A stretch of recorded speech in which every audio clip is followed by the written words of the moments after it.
Here's how to use Fedora 43. First is go to the official website of Fedora. Go to fedoraproject.org. Afterwards, on their official website, you will see there the three-line button.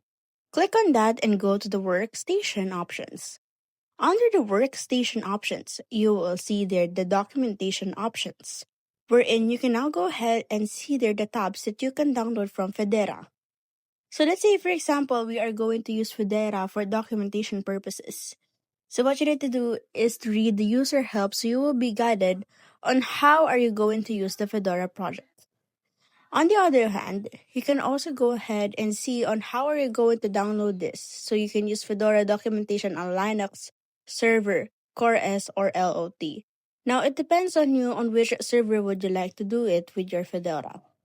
The next thing that you're going to do is you can go ahead and scroll down and you will see there the Fedora server options. What you need to do is to click on the download now option so that it will be saved to your desktop.